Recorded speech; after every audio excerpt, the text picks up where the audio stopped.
So firstly, Bill, thank you so much for organizing this great conference, and thanks to your team and for the wonderful lunch that you gave us.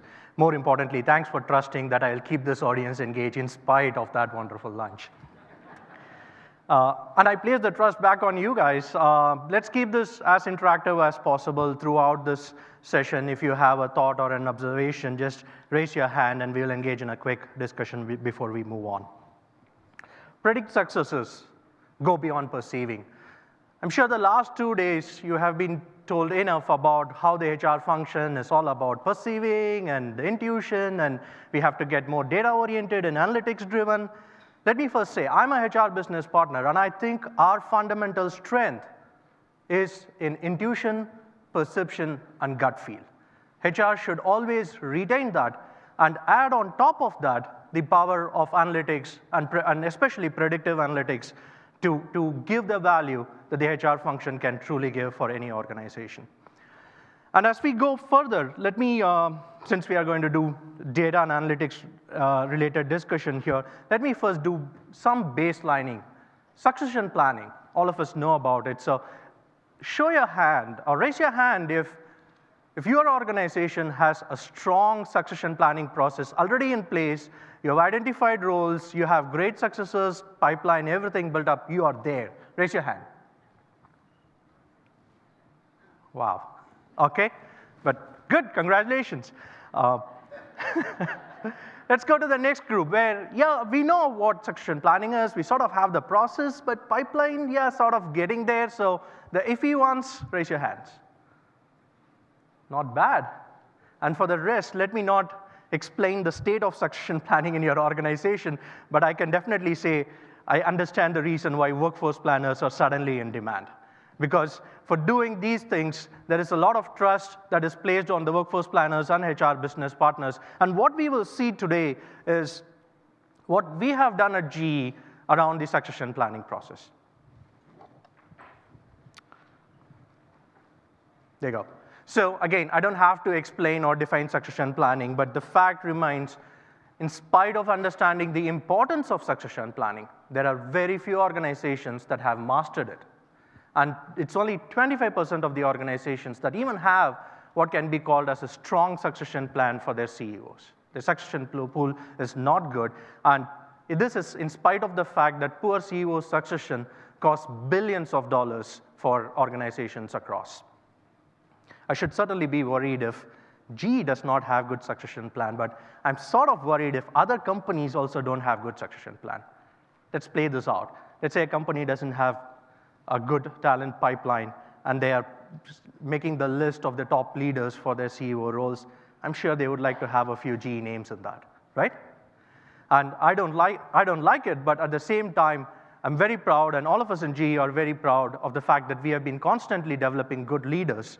And the testament to that is that we have been constantly ranked as one of the top companies for leaders to work, for developing leaders in the globe. How is this possible? You all have probably read about what's called as the Session C process, which we are now refining further and calling it as the people review process. This people review process is very, very fundamental to leadership development in GE. The way it works is the chairman of the company on an annual basis visits each of the business and spends about 2 to 3 days to even a week with a business just focused on people, leadership, capabilities, training and development, and bang in center of that is the succession planning. Now, succession planning starts at the top, yes, at the CEO level, maybe at the SVP levels, but in GE, it's different. We do succession planning for almost every leadership role in the company. And you're talking about 300,000 employees spread across more than 130 companies, and the process is very strong. Now, once you identify successors, you don't stop with just identifying successors. You start developing them and grooming them to take over key roles in the organization. And that's how you build this framework of leadership development in the company. In fact, during the people review process, we nominate people who are going to attend the Crotonville training programs. And I'm sure you have, if you have read GE-related books, you would have heard about the Crotonville training programs and how it's sort of the mecca for leadership development within GE. This sort of gives us this leadership philosophy of what's called as we all rise, which is we look at everyone in the organization as leaders and we help them develop and grow in the company. So a company that believes a lot in leadership, a company that believes a lot in succession planning, has good processes and systems in place. Why should we even look at succession planning and get better at it? That's a very important question. Why? And the question of why is something that each of us should constantly ask, irrespective of which project, intervention, or any changes that you're trying to do in the organization. So before I get into the details of what we did, let's spend some time talking about why we did it, right? In GE, there is definitely a need to strengthen succession planning. And the reasons for that, or some of the reasons are here. Let me start by asking a quick question. Can any of you here tell me the product that GE produces that was invented by its founder? Do you know who's GE's founder? Light bulb, yes, Edison and light bulb, exactly. It's been a legacy product for GE for so many years, and even that fundamental product is undergoing a big transformation today with the advent of industrial internet. So if you're following news, you would have realized that GE is now reshaping its electric bulb or lighting business to what is called as the current business. It's a new business which is trying to leverage the power of industrial internet using the traditional GE products. So if you Google out this sentence of why people in New York are hugging street lamps, you will see this nice video from Current, which one of the things that they have done is put a street lamp in New York to which any employee, any person walking can actually talk to, ask what's the weather, what's the direction, and we are even envisioning a situation where the street lamp can detect if there is a violence in the street. So businesses across the globe are getting redefined, and as they get redefined, the leaders that you need to lead these businesses are going to be different. So that's the reason why you need to constantly look at your succession planning and how you do that. Also, the functional boundaries are starting to disappear. Here is an HR guy trying to talk about analytics and how to do analytics, and increasingly, key innovations and changes and transformations are happening at the intersection of functions. And that calls for a different level of leadership. Going from global to growing local talent, you think of India and China, we've been talking about that for 10 years, and these countries have actually now becoming close to developed businesses. But you're seeing snippets of other countries that are emerging in the globe that is suddenly needing local talent.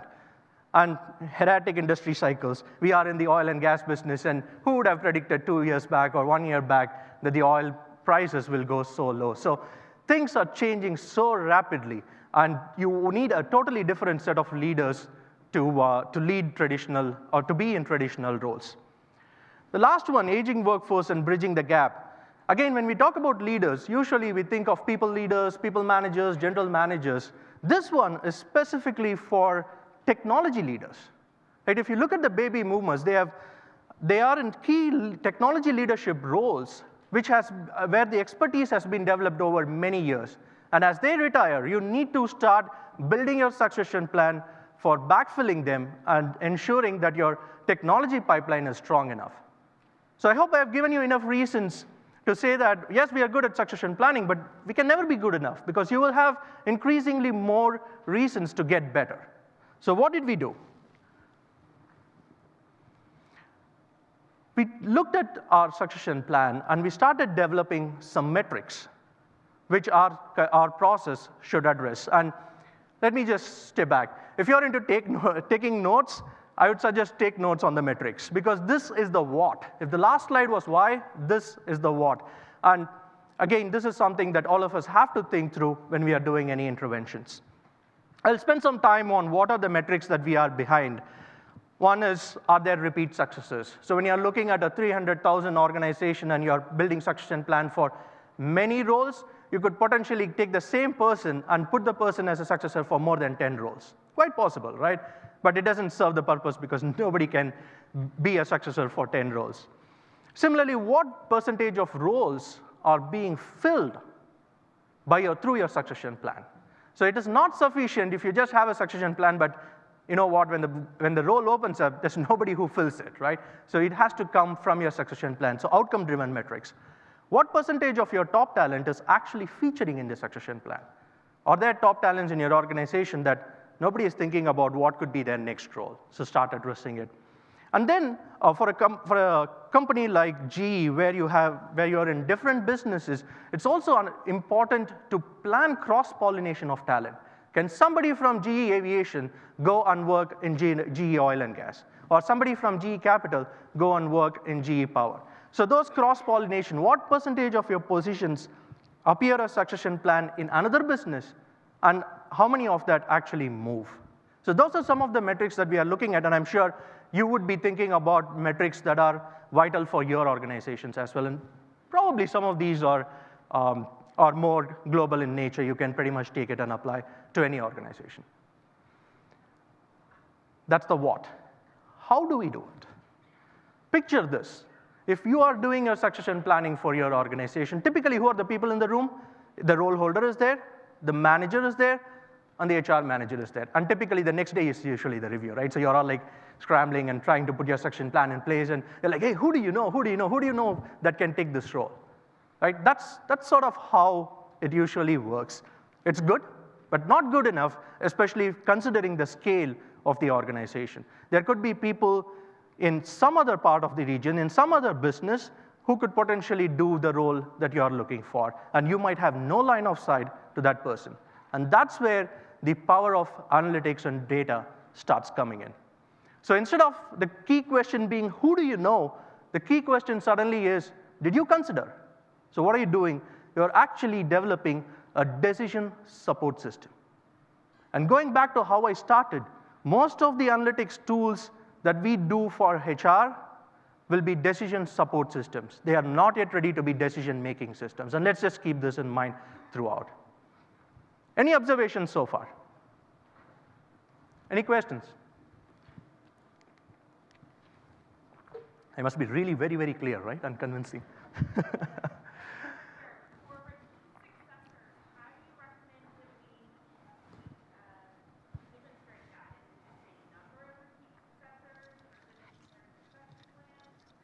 So what you would do is, all right, for the benefit of the audience, she's asking, how do you measure and how do you use the metric of repeat successes? So what you do is, you make a baseline saying, I don't want anyone in the organization to appear in more than 3 of the roles as successors. So then you get that list, and then you start looking at, if I start taking these people out of the list, do I have somebody else who can be slotted there, or is there no one who can take those roles if I take the person out? Does that answer your question? Somewhat? You have a follow-up? Well, I guess I'm just trying to think of immediately going to a dashboard or a way to demonstrate this to our leaders. And I'm thinking of strength of the succession plan is what I think this is part of an indication of. Yeah. So how would we demonstrate that? So again, at GE, we already have a system that is in place where we have succession plan captured in a centralized database. So for us, it is relatively quick to extract that information out. But if you are an organization, and even we do in some cases where we are Excel dependent, then you will have to start with building those macros to give you that information. Great. Any other thoughts? Yes?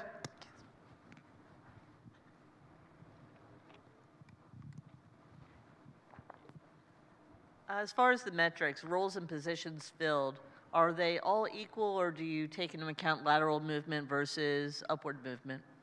Lateral movement is as important as upward movement. Great question. But yes, we look at, and even when we are looking at succession planning, if you have 3 candidates, usually the first one should be ready to move, right? And ready to moves are mostly lateral moves. And then you look at the next 2 people who could get that role in like 1 to 3 year time frame. And then your thought process is, how do I develop them to get into that role? So, go ahead.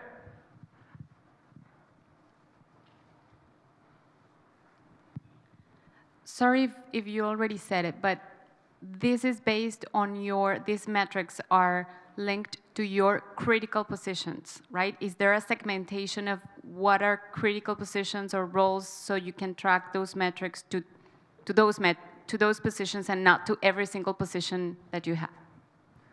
Thanks for asking this. Every position is a critical position. It could be critical for somebody else. So if you look at any leadership position, we would want to have a succession planning for that. And for all the positions on my team, let's say, they all become critical positions for me. And I am accountable to ensure that I have succession plan for those positions and also succession plans for myself. Yeah, so it has to be all-inclusive. Let's take one question and then we'll move to the rest of the charts. Just real quick. You have a lot of information, and it's been talked about in other presentations, where the employees are looking up. Yeah. And you have data, where people want development pointing up. And then you have talked about a top-down deployment. How do you bring those two pieces together? It's a great question. I would like to hold that thought for a minute. I'll come back to you towards the end of the presentation. I mean, great, you're really ahead of me. Fantastic. So we've talked about why it is important to look at succession planning in spite of being good, what do we want to achieve, and how do we want to achieve it. And this is the how part of it.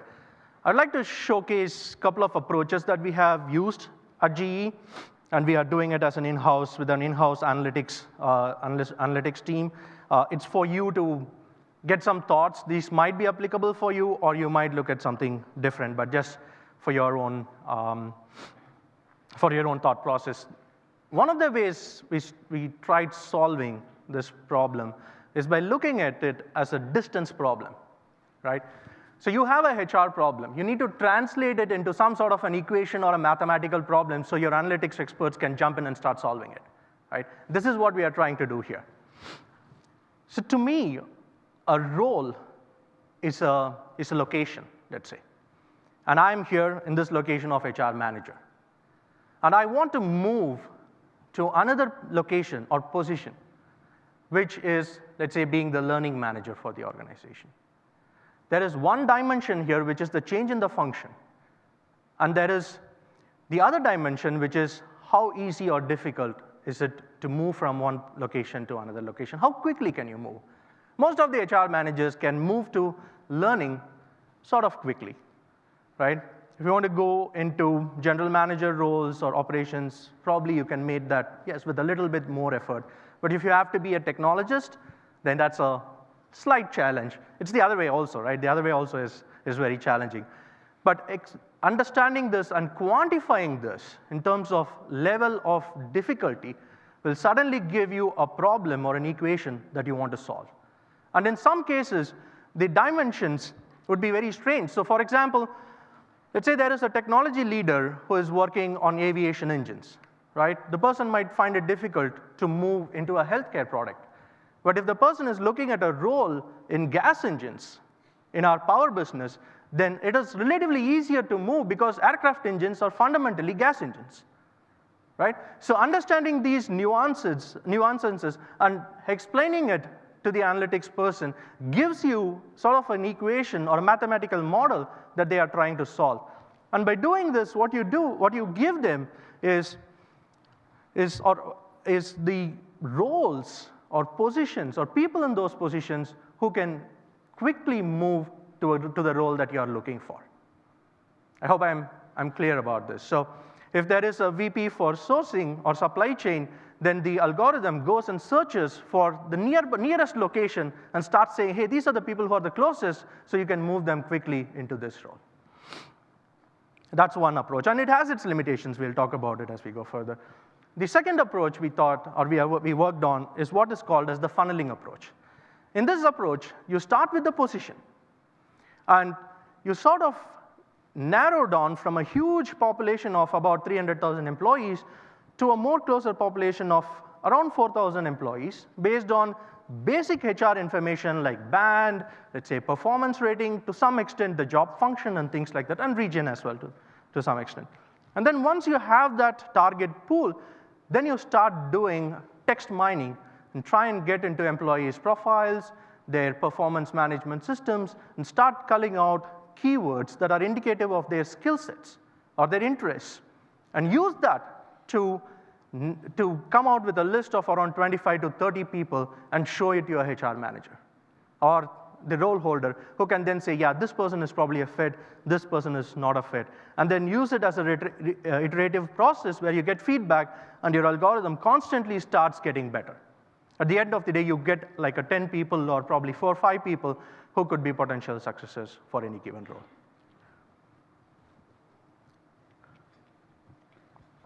The next one we use is what is called as the network analysis. Again, I'm just giving you examples so that it is clear and easy to understand. Let's say I appear as the successor for 2 roles in the organization. Let's say the head of HR for lighting, and let's say the head of HR for GE Capital. Then it says something about the relationship between those 2 people. Maybe one of them could be a lateral move for the other role. Or maybe one of them is probably a successor for another role. So when you start mapping this out across the organization, then you have some powerful insight on who are the people who could be in the talent pipeline for any role in the organization. Skill adjacencies, we talked about it briefly in the earlier approach. This sort of maps the skills and says which skills are related to each other. Collaboration networks is something that we are still sort of playing around with. I'll just tell you how the concept works. In a company like GE, where people have made careers over 20, 30 years, you tend to have worked with people, right? So it's like this huge network where somebody was my peer, somebody was my team member, somebody was my boss. So you can sort of have a social network of people that you have worked with. And use your networks to define your profile. And then see who else has had a similar profile like me, and trying to see, does that mean that we are close to each other? Can we do similar roles?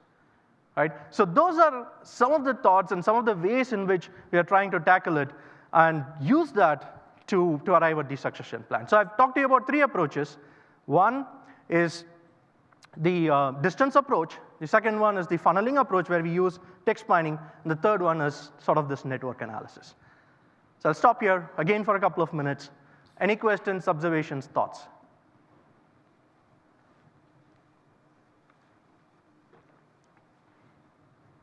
Not really? Yeah.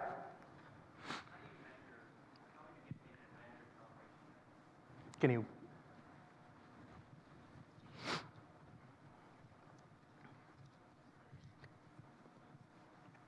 So I think the calibration network is interesting. Yeah. But I'm curious how you actually capture the data to understand these calibrations. I mean, I understand. I work with partners in my company that I don't know how that would be captured. There's no hierarchy within our organization. So how do you do that? If you look at your, let's say you're using Oracle database, for example. If you look at your database, then you would be connected at some point of time through some common field. So for example, people in oil and gas, they would be related. And if they are in oil and gas, in let's say sourcing function at a certain period of time, and if I'm also in the sourcing function in oil and gas at a certain period of time, I may not have been with the same boss, but at least we were in the same function. So that gives you some information about the degree to which we are connected. But if you are with the same boss, then the degree is really very close, so the connection is very high and we know each other.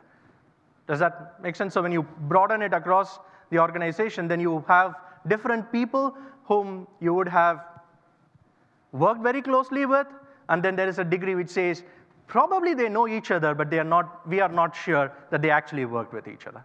So again, like I said, that's something that we are playing with. It hasn't really given us the right results, but we expect some results at some point of time. And the fun about playing with these things is you might not use it for succession planning, but you might use it in some other application. Did somebody else have a question? Yeah, so you mentioned that you use text analytics to determine the characteristics or interest of individuals. Yeah. Can you talk about what sources of data you're using for that? And are you using some sort of sentiment analysis to kind of determine whether someone's likely to go into a leadership role? So the way we have done is we've just used bag of words at this stage, right? So we go into things like employee profiles, performance management systems, and if you're playing with the technology group, Then you have things like patents and publications that they have developed, which gives you some indication of what is their skill sets and how they can go. Not just that, right? Text analytics is just one part of it. You also have other places where information is captured. You have performance ratings. You have information on whether somebody is a best bet or not. So when you bring all of this together, then you have a more profound insight. Yes.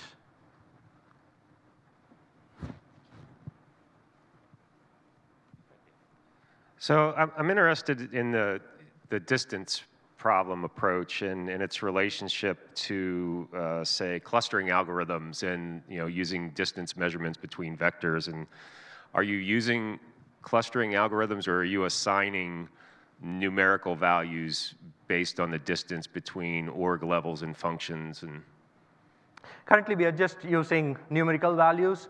And the way we are doing this is we are looking back and trying to understand between two functions, have people actually moved? Right? If somebody has moved from quality to sourcing more frequently, then we think that the distance is lower. But from quality function, if nobody has moved in the last 5 years, then we infer that probably the person is, it would be difficult for somebody to move. And then it sort of becomes evolving, right?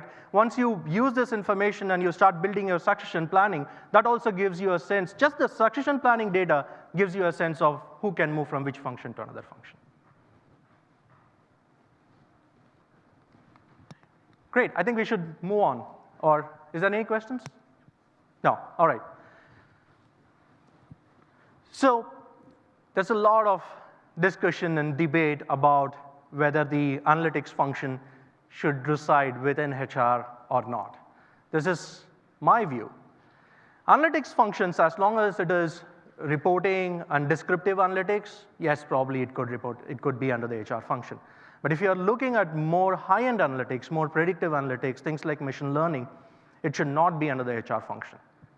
You would typically have these people in your organization addressing customer-facing challenges or other challenges that your organization has. Analytics or data scientist is definitely the coolest jobs, but for those people, when you go and tell them, hey, I know you work with a lot of data, we have some HR challenges, can you use data and analytics to solve our challenges? That becomes the coolest thing for them, because you're actually challenging them with something. And in most cases, you will not get a headcount to do just analytics for HR. So leveraging them will be very, very helpful. And the other reason why you should leverage people who are non-HR analytics people is that they've looked at different types of problems. Like, can we use models or approaches that predict the failure in a certain system and translate it into a HR model where failure is actually somebody leaving the company? So can you use failure models to model retention? Now, these type of questions get very clearly answered when you're working with the data scientists who are outside your field. But in all those cases, you need to have a strong HR business partner whose first role is to frame the problem, the why. The why has to be clear, and then work with the HR business, with the data scientists to sort of frame it and put it in a way that the data scientist is able to think it as a set of equations that they are trying to solve. I mean, they can do much more than, I'm sort of trivializing it, they can do much more, but that's the level of understanding that the HR business partner should have when you're working towards something that is predictive analytics in nature.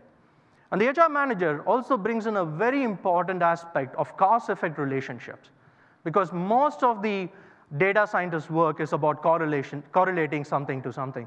And it's the HR manager with their domain expertise and the functional expertise that brings the cause-effect relationship. So when you partner a good HR person with a data scientist, you can get some very impactful results. And again, one tip for anyone trying to get into this space is do this and start giving things which are counterintuitive. And once you give things that are counterintuitive, people get very attracted, and then you can start building on it as you go further.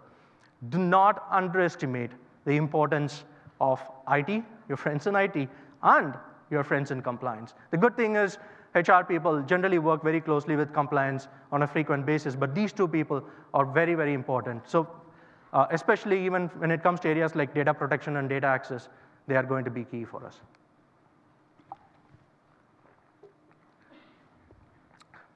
a slide, I just wanted to put it out there in terms of what were some of the learnings for us as we went on this journey for the last 1 year or so. Data availability and access, do not underestimate it. You have so many ideas, and you're ready to go and do it, and then suddenly you find that either the data is not available, or the data, in most cases, is in many different systems that you find it difficult to start pulling them together.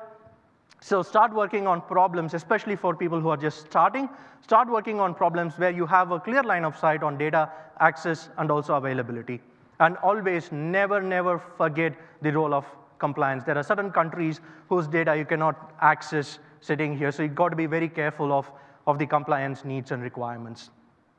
Systems level thinking is again, again a very key aspect when you're doing these things.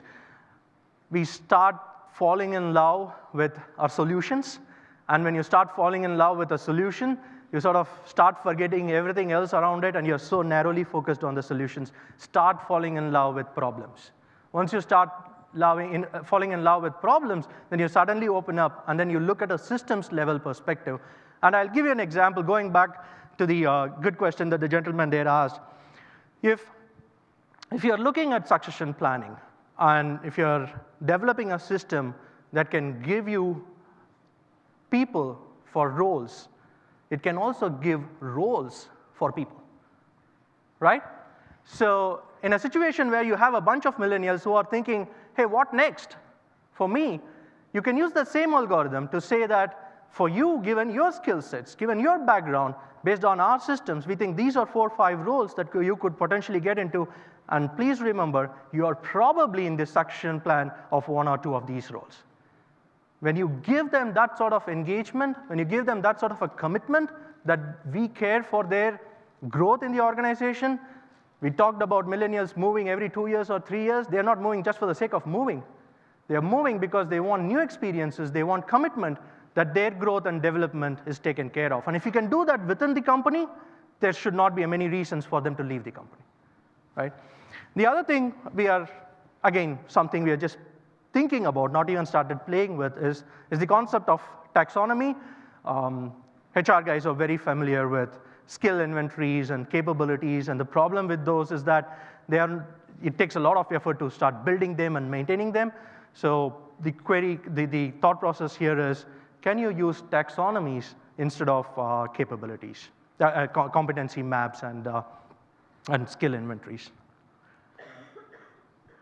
Again, I wanted to just show this chart to say that when you're looking at succession planning, you start with succession planning, but suddenly you start understanding that it's not about just succession planning, but you can link it to career management and development. And then once you have the skill sets, probably there is going to be a closer link to learning and development. And collaboration systems, let's say using just the map of skill sets, if I can identify who are the people who do, say, combustion engineering in different parts of GE, in aircraft engines in Cincinnati, in gas turbines in Schenectady, and probably for some other group in, let's say, Bangalore, suddenly you can start looking at them and linking them for better collaboration within the company. So you need to sort of look at things in a more holistic view, and bang in the center of that is employee profile. It's important I say this. Most of us need to understand we have a lot of information about employees' jobs in our systems, but their backgrounds, their skill sets, most of that is residing in LinkedIn. The internal profiles are not as good as your employees' profiles in LinkedIn. If you can get that data into your systems by motivating your employees and showing them why it is important to start sharing their skill sets, their interests with the company, then you have a lot of data on which you can work on some interesting analytics. Finally, before you get to that stage of analytics and using prediction for succession planning, the key is to start thinking, where is my organization currently at?